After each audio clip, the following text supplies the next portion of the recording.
to. Yes. Okay, sorry. Here, this is yours.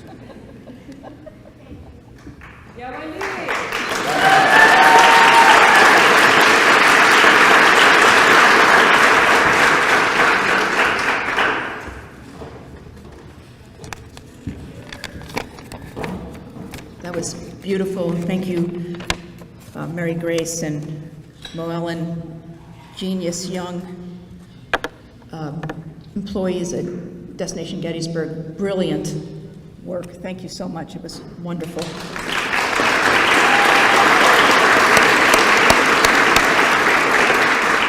Thank you, Tammy Myers, for nominating me, and thank you, past winners. Such an amazing list of past winners for your vote and confidence.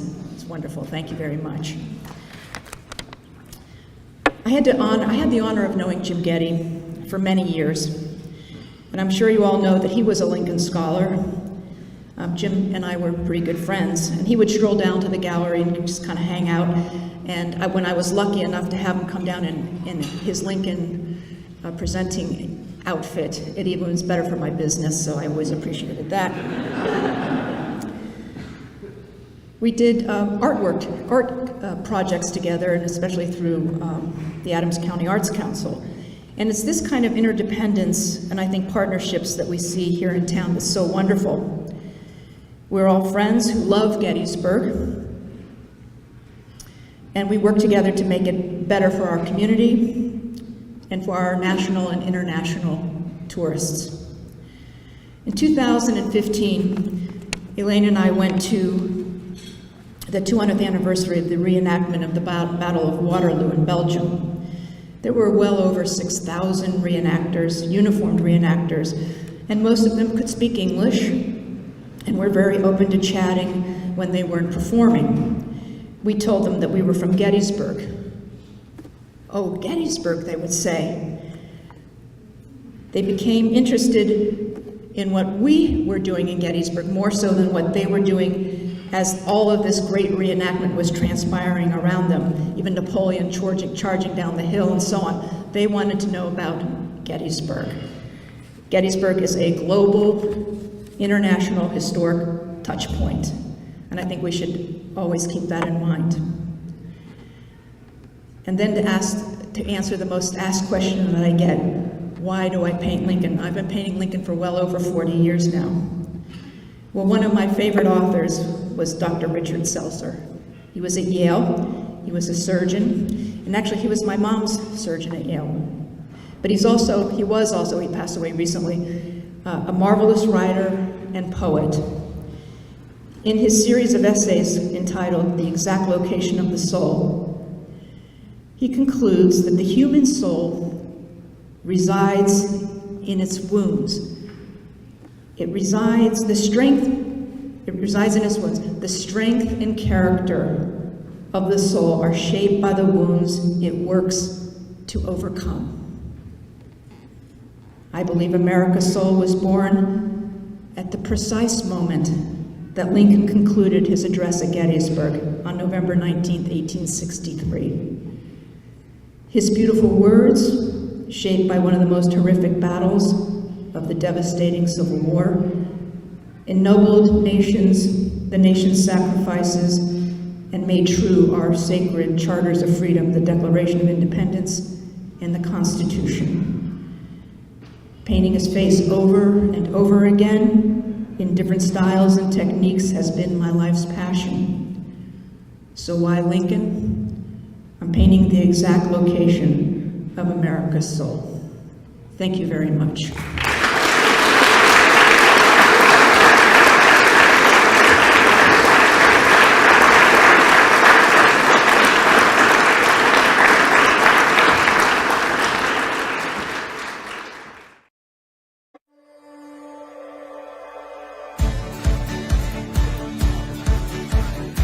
DeLone is a great place to be. This community is so much bigger than our building. When I think of DeLone, I think of tradition, I think of pride, I think of community, I think of family. The community at DeLone, it's small, but it's a tight-knit community. Parents have a lot of options. There are a lot of places where students can get an education in this area, but I think the one thing that truly stands out to me about DeLone Catholic is the commitment of the faculty. The teachers here will do everything for the students. It's not just enough for a student to leave here with a diploma. It has to be more than that. I enjoy coming to a school that allows me to live my faith freely. People ask us all the time, you pay taxes, why do you send your children there? It's not better than our school district. You know, the school district we're in is really great. I just say it's different. It's spirituality, it's structure, it's discipline, it's accountability. It's more than just a school. Everyone cares about the well-being of others. We have the leaders of tomorrow among us. Whatever they decide to do, this place can and will prepare them for it. I love DeLone Catholic. I loved my time at DeLone, and I just really wanted my kids to have that as well. I really feel like there's a place for everyone at DeLone Catholic.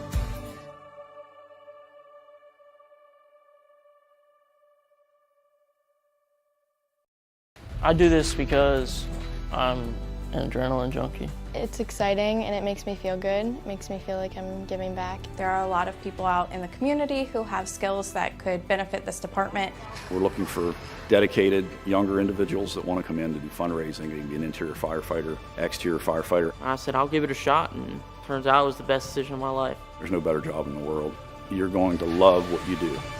United Hook and Ladder, lead the way. Come join us today.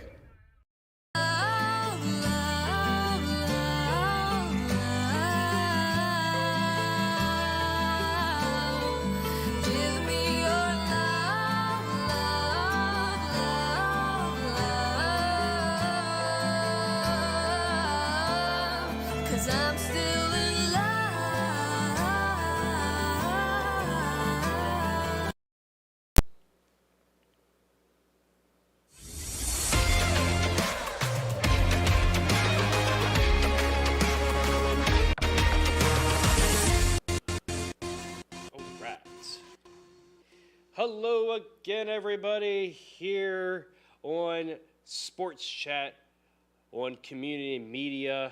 And Jeff is probably at the Eiffel Tower somewhere on, he's, taking a well-deserved time in France. He'll be back some point this month, but, we got Brady back again. Yep. Unfortunately, we don't have Nick, but we got Brady here, and we're going to be dissecting everything about sports, the ins and outs. Yes, sir. From baseball, the football, to the shining seas of everywhere else. But, take it how it comes. Mm-hmm. And before we dive into the hot seat and the shining star, I want to talk about being a banner sponsor. I want to thank Adams County Community Foundation, Adams County Sports Hall of Fame, Destination Gettysburg, Classic Antique Innovations, Claire Lohman, Realtor, UPMC, Life Changing Medicine. And the current banner sponsor, it costs $80 a month or $880 a year. And what that will give is it recognize in a weekly programming and credits on Comcast, Xfinity Channel 12 and 240, YouTube channels, and or on the Facebook pages, highlight digital quarterly newsletter, read by hundreds of subscribers. So if you want to be part, with community media with the banner sponsor, feel free on our website. We'll have that listed on the banner as well there to be a banner sponsor. And, thank you to all the sponsors out there. And with that there, we're going to be talking a little bit sports. So, you want to start with the positivity, or do you want to start with the negative? We'll start positive. All right, let's go with the positives. So, who is on your shining star on the 895th episode of Sports Chat? I have the Boston Red Sox. They are currently on a 6-game win streak, have leaped the Yankees in the divisional race, and have a 2.5-game lead in the wild card, and are closing down on the Blue Jays for first place in the AL, or the first place in the AL East. Mm-hmm. You know, looking at the divisions itself, I knew the divisions were close, but just kind of seeing how close the races are is just incredible. Yeah, for sure.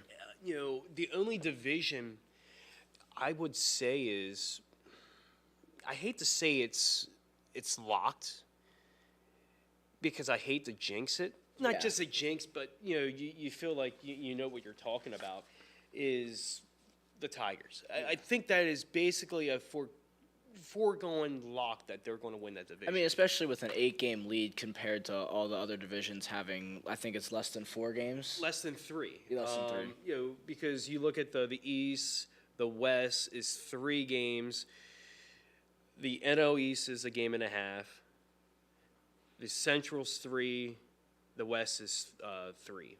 Now, when you go beyond the second place, the third place team, then you kind of, you're looking at double digits. You know, I'll spin through it quickly. The Giants are 9 games back. The Reds are 9.5. Marlins 8.5. The outlier of this mess, the Rangers are 4.5. West. The Angels are 8, so we got that a little bit there. Royals are 9.5, which I guess that puts it in balance, because the Guardians are 8, but then the Royals are only 9.5, but all the other divisions are, the way they are.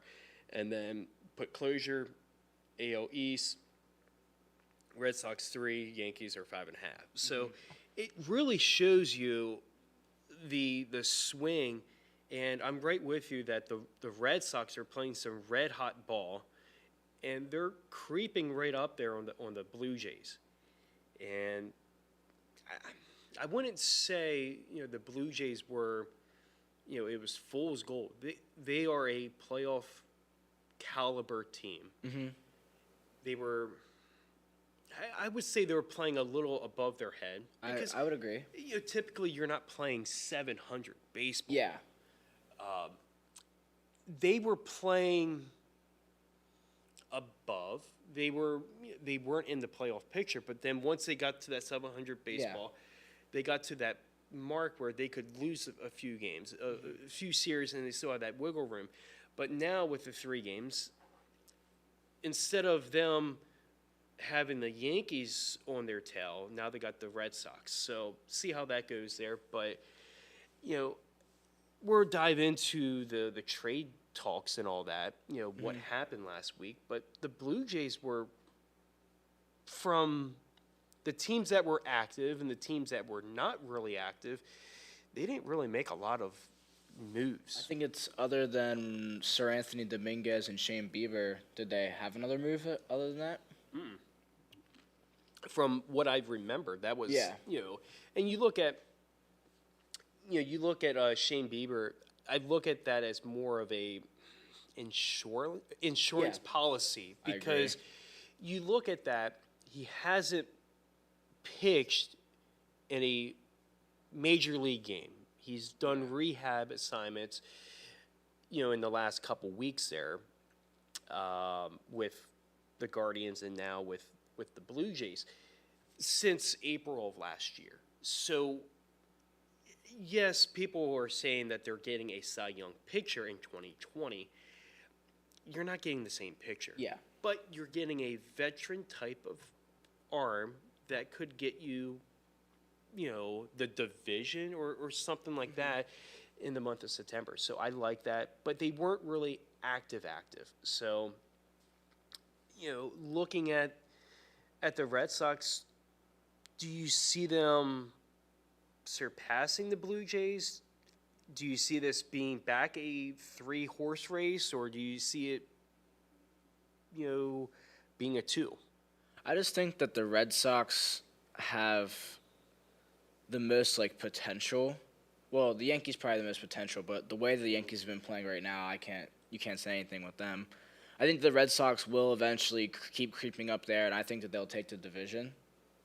But the Blue Jays definitely are a good team. I just don't know if they're quite ready for that. Like you said, they're playing such good baseball. It's hard to keep that up. And then, once they get back down to earth, how will they fare in the whole scheme of things? Yeah, I'm looking to see the next time that the Blue Jays and the Jays play each other. Let me see here. I'm fast forwarding, and it looks like they are. Are they done playing? Wow. Okay.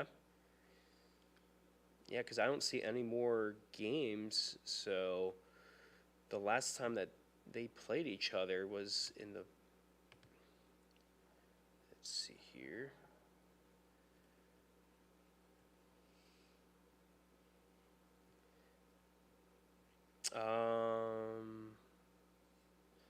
Well, it might help that I was on the Red Sox and I was looking for Red Sox. Let's try this again. Let's see here.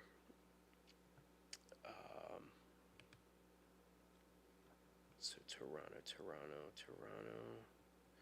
All right, so the Red Sox will be playing Toronto September 23rd through the 25th. So that right there is right at the end of the season, and that probably will be a winner-take-all for the division. Yeah, I think whoever wins that series is going to be right up there. So I was kind of perplexed for a second. I'm like, I'm playing each other already. So there we go. I don't know what the season record is, but that I would say that would be if the Red Sox can just hold at bay. Yeah. And be 4 games back, see what happens there. So my shining star, I'm going to go with the Colorado Rockies. It's been a very unforgettable season, one for fans that would rather just see probably the Denver Broncos be playing than the Rockies, especially on Friday night when they were losing 9-0 to the Pirates. And I did not watch the game, and when I saw that score, I think it was O'Neal Cruz that hit a grand slam. Yeah, I think so. And I'm like, wow, it looks like the Buccos are going to get run support when Skeens is not pitching. Yeah. And then I looked again. The score was 17-16.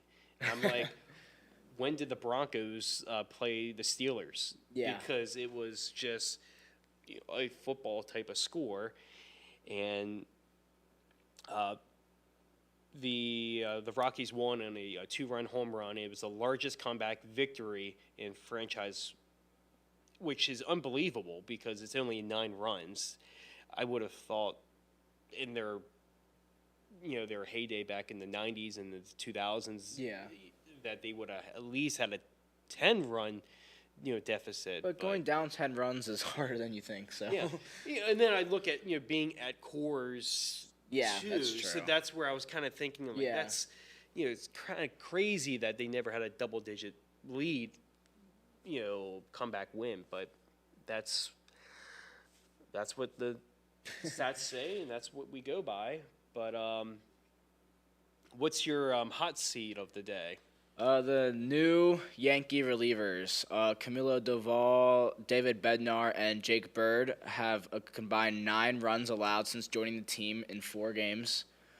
Jake Bird was sent to AAA today with his 27 ERA since joining the team. It's just Yankees wanted to be buyers at the deadline, or soft buyers, I'd say. They got some nice bullpen pieces, and they just so far have not been what they expected at all. They've been pretty bad for them, and the Yankees as a whole have been very bad as well, so they hoping to bring in some new life, but did not work. Well, how about the trade with the Rays? It was their right fielder for the Rays. It was Jose Caballero. Yes, and then you could put him with the hot seat because he was the made an error. one that made the error.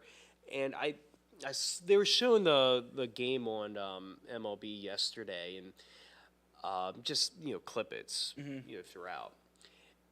Just the way that inning unraveled, and just you would have thought the game was in extra innings and you had a runner on third. No, it was a ninth inning. You had one out.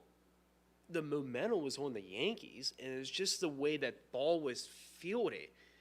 If he did not have ball on that glove, it was going to be inside the park home run. Yeah. And that just, if that would have happened, the Yankee fans would have been hollering for Boone to be fired. It's just crazy seeing how the Yankee season is just completely unraveling, falling apart. Yeah. It's just, and it's just, I don't know whether, funny is the right word or just poetic. Yeah. Of all these trades and having the right fielder, just having blunders. Yeah. And just not having, having the hold or having the save or getting the win and just faulting.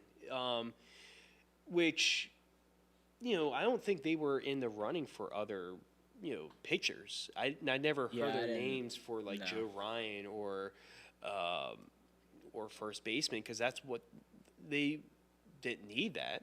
Yeah. But it was just very bizarre. And now they're getting, Judge back. So see what happens there.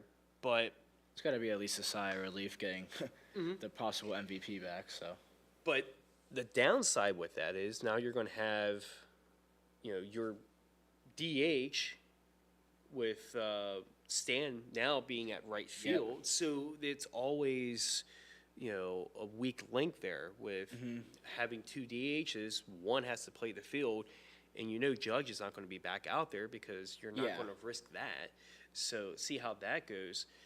But, looking at, the Yankees in a whole, they're not that far out of being out of the playoff picture. Yeah, they're really not. And you're playing a team that's on the doorstep there with the Rangers. The Rangers are the last team outside, and that's who the Yankees are playing. And it was 2.5. Now it's a game and a half. It's slowly creeping. If you lose tonight, now you could be the last wild card team spot in, depending on what Seattle does. So that's the very intriguing part. I have this in my divisional talk later that I think the Yankees are going to have to be a wild card team at this rate. It's going to be, obviously it's not impossible for them to go back and win the division, but with how hot the Red Sox have been and the Blue Jays, like we mentioned earlier, it's going to be those two teams probably racing for the division. The Yankees are just going to keep up in the wild card. Yeah, we'll mention about that more in depth there with the divisions. But when you look at, you're 5.5 games back. Other than when you're playing that opponent, you can, catch ground. But when there's, by doing quick math right here, it's 113. There's 50 games left, if I'm doing that math correctly. Yeah, I mean, 2 months sounds good. Yeah. So 50 games, and you're 5.5 games back. You're basically a week out. So if you take a week out, then you're down to 45 games or 42 games. So your margin of error gets smaller and smaller. So I think they still have a chance for that division. It's getting, the percentage is going down each day. Yeah. But, we'll, talk about the divisions in just a second. But my hot seat, I'm going to go with a late addition or late scratch, I guess, however you want to word it. I'm going to go with Jordan Addison. He had a off-field incident, with a car. Was it DUI? It was DUI. So this was about 2024, and it was solved, and with the court, they had their decision and all that, and the NFL just came down with a 3-game suspension, which I assumed that was going to be a 3 or a 4. Yeah. I wasn't thinking any less, so he's going to be out until the 4th week of September. Which is a lot more important than people might realize because J.J. McCarthy is going to be he's essentially his rookie season all over again because was injured all last year, is starting to learn everything, and he'll have Addison in practices and like training camp, but without him on the field and all the attention going to Justin Jefferson, it's going to be harder for him to complete passes and everything. You know, see how that works, and especially with, you know, Jefferson's a little injured right now. It's nothing major. You know, it's just the training camp, you know, news and all that there. But you got Hawkinson that's dealing with an injury. But, you know, getting the reps and see where the team is, you know, going the week 4 there. But when I saw that, I'm like, I will put that for my hot seat worthy candidate there. But now that we're done with the hot seat and the shining star, I mean, we can add more throughout the show. You know, that's, you know, how that goes. But if you want to call into Sports Chat, you're more than welcome to. If you want to talk about anything sports related on your mind, or if you just want to, you know, say it and then just leave, you can do that too. The phone number is 717-334-3000. Give us a chat here on Sports Chat. But going back to baseball, you know, the trade deadline was fast, active. Very active. And, you know, we get trades that happen, you know, on the eve. You know, so, I mean, they were coming in, 10 o'clock at night, 11 o'clock? Yeah. Urias got traded. That was 10 o'clock. That was at 11 o'clock at night, you know, when Urias got traded. Yeah. And when that happened, there was only one game being played, and that was the Rangers and the A's. Mm-hmm.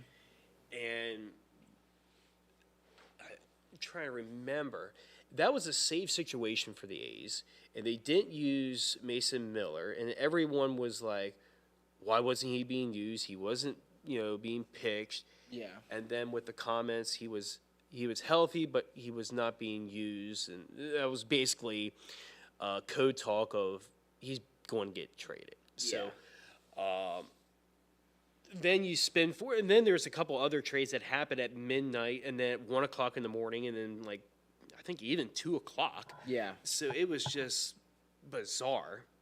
I was just in sync with it. I'm like, I really didn't want to go to bed because I'm like, well, is there going to be an Oriole traded? And actually, it was Kickrich that got traded. Yeah. And it was like, who's being traded for? And I don't think we even knew the details until like 9 o'clock in the morning. Yeah. So I was like, all right, I want to go to bed because I don't, you know. And then once I realized who it was, I'm like, well, that was anticlimactic. Yeah. But so looking at it, who do you think is the winners and then some losers? So we'll start with the winner. I think that the Mets did a very good job. They really boosted their bullpen with the addition of Ryan Helsley and Taylor or Trevor Rogers. Let's just go with Rogers. Yeah, Rogers. It's a pair along with Edwin Diaz. It's very like two closers and a very like funky arm slot guy in Rogers. They also added Cedric Mullins, who provides great outfield defense and speed. So, in a lot of times in the playoffs, it's a lot of bullpen like matchup moments, and getting those three guys to be able to match up with a bunch of the good right-handed hitters is very crucial if the Mets want to make a playoff run. Now, it seems, what is the plan for Cedric? Because it seems like he's not the everyday center fielder. Yeah. And this is what we said last week, was to find a home for Cedric is going to be difficult because, you know, the way we look at Cedric is different than other fan bases look at Cedric. Yes. You know, we look at him, you know, as the greatest center fielder, or I mean, currently speaking, Yeah. just what he does. Yes, his average is not up there, but he has been batting better of late there. I would take him as a defensive not a liability. I would take his defense presence more so than anybody else's. Yes. But I don't know whether his lineup and his bat, that's why he's on the bench there. And I feel like with the Mets, you don't really need that big of a bat with all the, like, Alonso, Soto, Lindor. So you can bat him in, like, the 8-hole or, like, lower in the lineup and just use that defense. So it'd be interesting to see how they use him going forward and in the playoffs. Yeah. The winner that I have is Philadelphia. I have a couple winners there, but I go with Philadelphia because with them getting Duran, they didn't do a lot of moves. I think they only had, 2 trades? Yeah, Duran and Bader. Bader is another, utility guy. Yeah. Not a utility, Platoon. a platoon guy that will, get you a pinch hit, late in the game there. But Duran, there's 2 folds why I like it. He's a shutdown closer. He will get you outs in a crucial time frame, and you got team control through 2026. Yeah. That's for what they gave up. I like it, and seeing that they saw what the Mets were doing. A team that we're going to be talking about in a few minutes with the Padres. Yeah. They went in and swooped. And that's what, Dombrowski does. That's, what he is typically, he goes, he wants a closer, he wants a bat, he goes out, And yeah. he gets them. Yeah. He gets a bad rap, what he does with the Tigers and the Red Sox and all that. That's his caliber. He goes out there and he gets his players he likes, and he gets them. Who's another winner? I have the Astros. They get their guy back in Carlos Correa, who has provided plentiful for them in the big moments in the playoffs in previous years, while also adding Ramon Urias to fill in at third, since Isaac Paredes is out for the year and Jeremy Pena's hurt, so Correa will be at short, Ramon at third for now. Then when Pena comes back, they'll probably shift Correa over to third. They also desperately needed a left-handed bat and got a very good one in Jesus Sanchez. So just fortifying that lineup for a team who is is overachieving expectations without Yordan Alvarez in the lineup as well. So just getting more players that'll be crucial in the playoff moments is huge for a team that's competing for not only a division but also a wild card spot if they can't get the division. So Yeah, I think they were not the moves that people were glamoring over. Urias and the others, they were staple moves that Houston needed to do because you have 2 teams on their heels. So that was, what I looked at as, moves that need to be checked off there. I'm going to go with the Padres. I just mentioned them a couple minutes ago, but, the Padres, not to say they don't care about their farm system,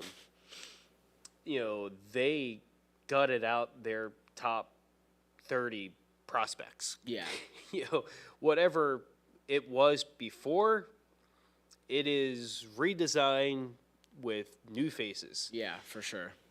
Because they gave up half of them, and they got 8 players that's on their roster now. So, with O'Hearn, Liriano, Mason Miller, J.P. Sears, they got the Brewers picture that's Nestor Cortez. Nestor Cortez that's on the IL and more of a playoff experience. Yeah. Who else am I missing there? They got. I think that's. I know I didn't rattle off all 8 there, but Yeah. Oh, no, the catcher from the Freddie Fermin. Yes. So they're pushing all their chips in the middle, and not to trade Suarez Yeah. and to have Mason Miller. That was just, because just think if they would have traded, Suarez to get another starting pitcher. I mean, that bullpen, I would say, is probably the toughest in the league. Yeah, they also held on to Dylan Cease as well, who's been struggling this year, but still. I thought, not to say the Orioles would have went after him, but I think the reason why Cease didn't get traded is because he's a free agent after this year. And what the Padres were going to give up, not, with me saying about their prospects, but for what they were going to give away for Cease and what they're going to get in return, it was not going to be worth it.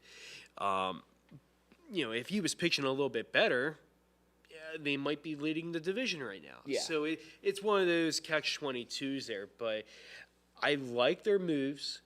Right now they're still 3 games back in the division there, but they are looking prime for a good playoff run there. So I like their chances, and I think I'll let you finish off with one more winner, or I think this is the Seattle. Yeah. It's it didn't matter who else they got, but getting Eugenio Suarez, paired up with Raleigh. Yeah. That basically just cemented them as. In addition to Josh Naylor too. Yeah, so. Yeah, they didn't really have to do anything else, but just getting Suarez. That just showed with their rotation. With Logan Gilbert, I saw him pitch on Saturday, I think it was. He was control issues were a little erratic a little bit there, but their rotation and having those pieces there, they can contend. They can give a little fight for the Astros there. So for sure, seeing that, we're talking about winners. So let's quickly go through some losers. Not to say that they're not going to make the playoffs. Yeah. I would say some of the losers are just could have done more. And that's exactly what I'll start out with, because I have the Tigers, who are most likely, like we said earlier, going to make the playoffs. I just think that they could have used a lot more pitching help to go along with Skubal, and they got Charlie Morton, but that's not what I was expecting. I mean, if you get early season Orioles Charlie Morton, that might cost you a playoff spot. But they also bring in Kyle Finnegan to help the bullpen. But a team that has been cold and dropped, they had almost a 15-game lead in the division, and now it's down to 8. Yeah. So a colder team that you could have just, like you said, wanted to see them do a little bit more to ensure their spot, win the division, they could have had the top seed in the AL too, which would have been huge. So yeah, looking at it right now. Blue Jays 66, Tigers 66, Houston 63. So where they could be running away with that 1 seed and having home field advantage in the playoffs there, now they're fighting for that. So that's where we're basically splitting hairs. So yeah, I agree with the Tigers. I'm going to go with 2 teams in the same division. I'm going to go with Cubs and Brewers. Cubs, they basically got super utility Willie Castro and I believe Michael Soroka. That's about it. Yeah. I mean, that's in Kittredge there. So I mean, when your headline is a super utility, it's not really pushing the needle. We said this last week. The Cubs needed a starting pitching. We even went through, the Rolodex of, Mitch Keller or Joe Ryan, so on and so on. Yep, Alcantara. Yeah, exactly. So there was names out there. I thought they were going to give up Quinn Casey, which is their prime outfielder prospect, which I understand why they don't want to give away, because you got Kyle Tucker uncertainty, that could be a free agent. So I see the angle, but not doing anything when you're still fighting for the Brewers, which maybe in case in point, the Brewers didn't do anything. Yeah. The only thing they got was they got in the Nestor Cortez trade. Yeah. Which you're giving up and you're getting nothing really. Yeah. In return. I mean, I think they got Shelby Miller and Jordan Montgomery from the Diamondbacks late, but still, it's just not much, especially when you saw the Cubs didn't do much. You'd like to see them try to make a push to go get to division. Yeah, that's where it was almost like these two teams were satisfied. And then when you see Jackson Cheerio being out for 2 to 4 weeks, you know, that, and then Jacob Mizorowski being out, you know, starts putting questions on things. It kind of is a snowball effect a little bit there. They did route all 4 wins in a row there, so I don't know. See what happens there. But one other team I will say before we take the phone call is the Dodgers. Typically, you see the Dodgers making so many moves, and they got Brock Stewart, and then I think they got the Nationals. Alex Call. Yeah, it was calling to me. So, usually you see the Dodgers making so many moves, and I don't want to say like, oh, look at their rival, and what the Padres are doing. You don't want to, deviate your plan. Yeah. But sometimes when you see those moves, sometimes that'll jolt you because it's not like these moves were done right at the wire. The Mason Miller, that was done early in the day. So you still had 8 hours to do something. But, these deals are sometimes made hours and hours beforehand, when we're seeing it. So, see what happens there. We have a caller here. Welcome to Sports Chat. What would you like to talk about here on Sports Chat?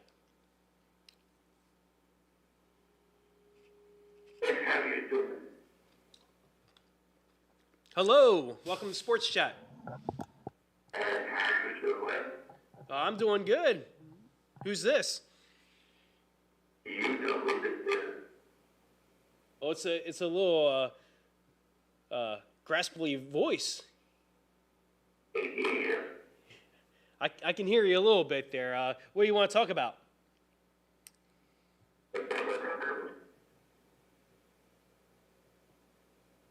Come again? Denver Broncos. Okay. What do you want to talk about the Denver Broncos there? They expectations are mighty high out there in Mile High.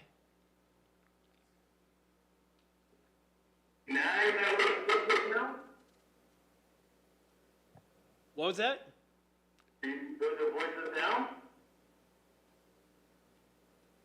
What about the Broncos? No sports or what?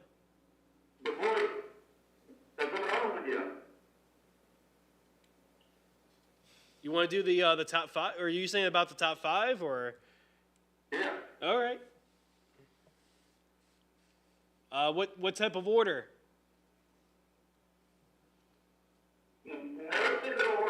All right. All right.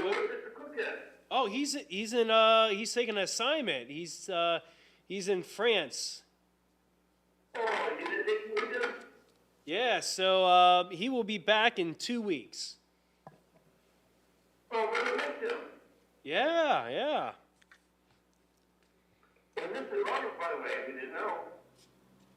I figured out it was you there, Robert.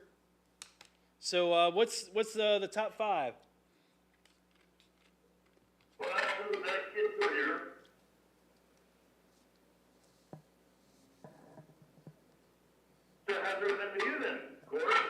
What was that again there? I'm doing good. Just holding down the fort. Got Brady here. We're just chatting up some sports, and we're chatting with you. Yeah. Number 5. All right. right, number 5. All right. Number 4 is TJ Such. TJ, all right. That's a reoccurring name there. Number 3. Number 3 is Lance Williams. Lance. Number 2. Number 2 is Freddie Cooper. Oh, good old Freddie. And Troy Ultimate Tours himself. All right, good old Troy. All right, I think the weather should be cooperative this weekend, so see if there's racing this weekend. So, anything else that you have on your mind there? We haven't heard Carl in a while. No racing this weekend? No. Oh, okay. All right, let me write that down. No racing.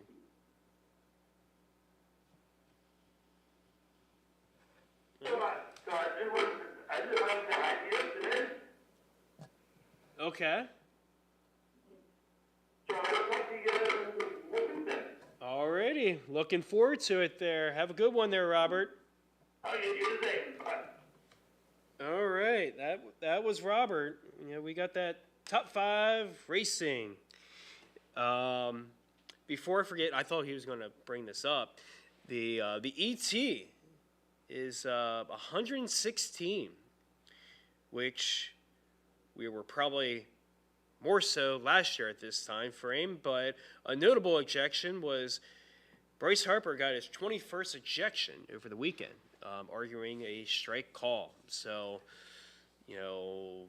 that's about 2 a year from him, in his career. So it's probably more, but yeah.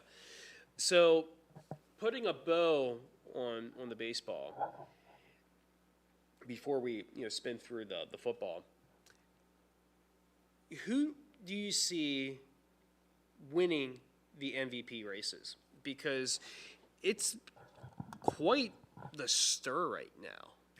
Yeah, I'll be honest. I don't really know for the AL because it's Raleigh if Judge can't come back and hit well, but if Judge keeps it up, I feel like it's. I saw that Judge is like minus 250 to win the MVP. So he is clear the favorite. But would you say that the Yankees? Okay, here's the thing.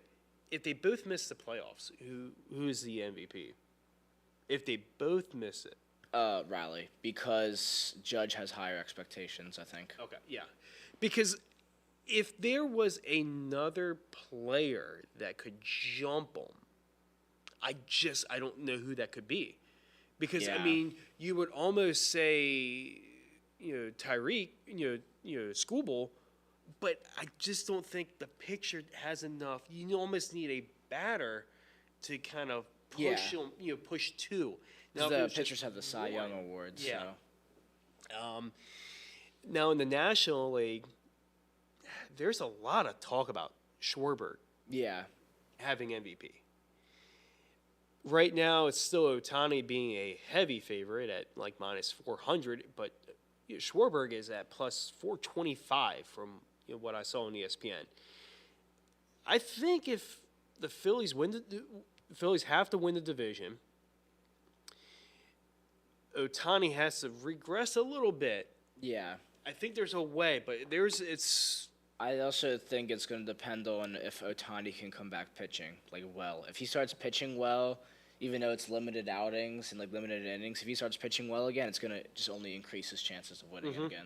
Yeah, and it's so hard because Ohtani, because he's a two-way player. And he also has the base running and the stealing aspect. Yeah, it's just almost like I'm not saying that it's unfair because he's doing what he's doing, but it's almost uncomparable. So, see what that there. But to spin through the football, because I want to get through this, and it's so crazy that the time is just flying by. I don't know where the last 20 minutes went by. What do you think about these news with Terry and Michael Parson? I think that they're both more of they're obviously trade requests, but I don't think that's what they actually are. I think that they're more of tactics. I'm so serious, let's sign me right now, like type things. It's like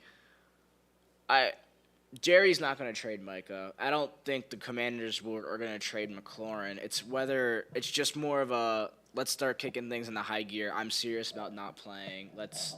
Pay me what I deserve. Yeah, I think this is going from second gear to third gear to even fourth gear.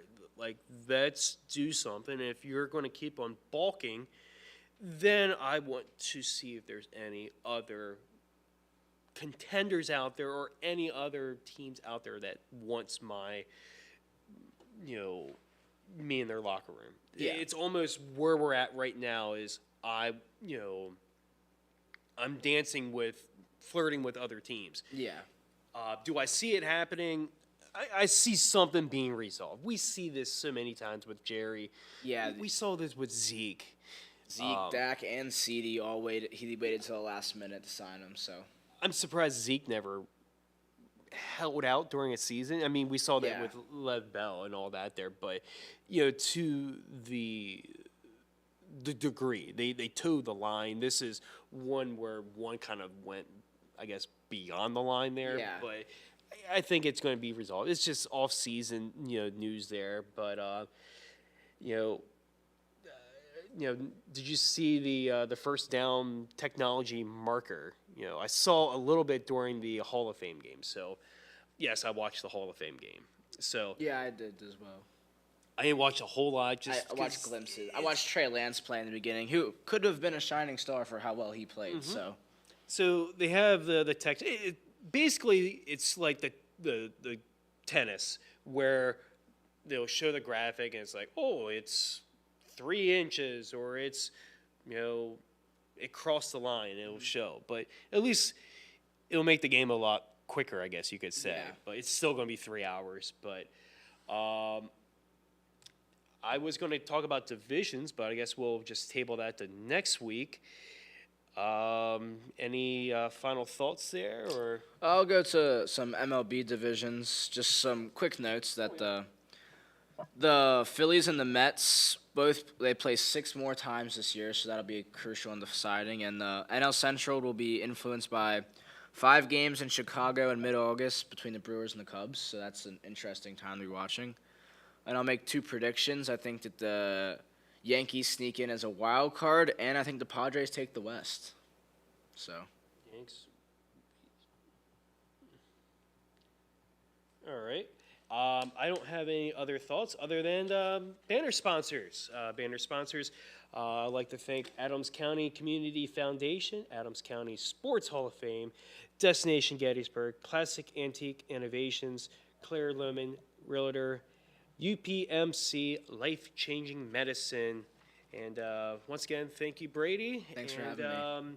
To everyone out there, thank you for watching another Sports Chat here on Tuesday and every Tuesday.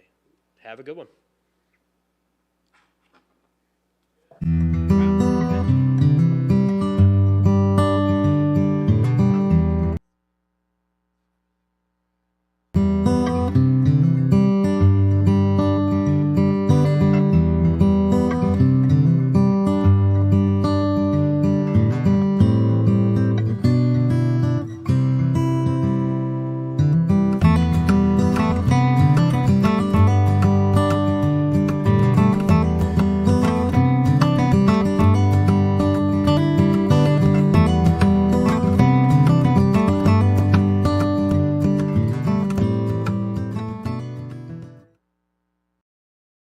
To 4 p.m. Indulge in peach sundaes, milkshakes, pies, and more, plus live music, wagon rides, face painting by artist Yu Lee, and fun for the whole family.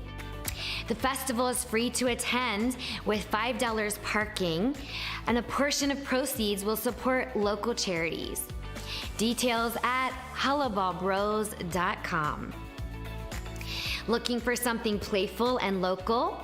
The Hanover Area Historical Society invites you to their first ever Fun on the Mansion Lawn event on August 12th from 9 a.m. to 12 p.m. at the Wareheim Myers Mansion. Enjoy cornhole, bubble stations, ladder ball, a music station with Deb Smith, and much more. Free water is provided. Children 12 and under must be accompanied by an adult. Visit HanoverPAHistory.org for more information.